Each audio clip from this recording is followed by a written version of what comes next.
bukan pisang wak rekan tua, melainkan pisang Kelat Barat atau sejenis pisang raja. Nah rekan tua, rasanya tentu saja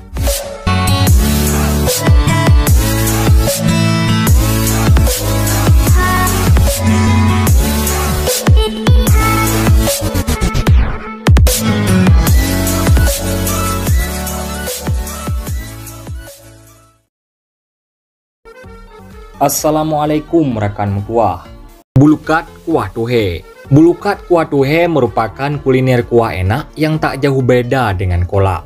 Beberapa orang juga mengenalnya dengan kolak pisang Aceh. Sajian ini sebenarnya mudah ditemukan di pusat kota Anda, namun melimpahnya saat masuk bulan Ramadan. Biasanya bulukat kuah tuhe ini dijadikan menu takjil sebelum menyantap makanan utama. Nah rekan tua, menu takjil ini sebenarnya memiliki keunikan dibandingkan kolak pisang pada umumnya. Bulukat kuah tuhe terbuat dari santan, potongan pisang, potongan nangka, gula, serta daun pandan. Pisang yang digunakan bukan pisang wak rekan tua, melainkan pisang Kelat Barat atau sejenis pisang raja.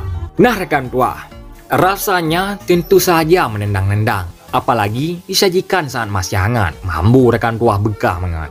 Kuliner di Aceh dengan kuah menyegarkan ini tak hanya ditemukan saat Ramadan saja. Hampir di setiap acara adat dan kenduri masyarakat Aceh, bulukat kuah tuhe tak pernah terlupakan. Nah rekan tua, itulah sedikit cerita tentang bulukat kuah tuhe. Kalau kita bahas tentang kuliner di Aceh, memang untuk rasanya cukup berat, mantap banget rekan tua.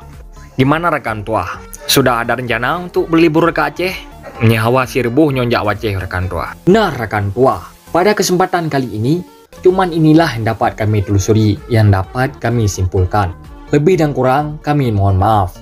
Apabila ada kesalahan ataupun kejanggalan ataupun ada sedikit tambahan, mohon tinggalkan komen kalian di kolom komentar agar kita bisa memperbaikinya. Nah rekan tua, kami akhiri dengan wassalamualaikum warahmatullahi wabarakatuh. Sampai jumpa di konten berikutnya.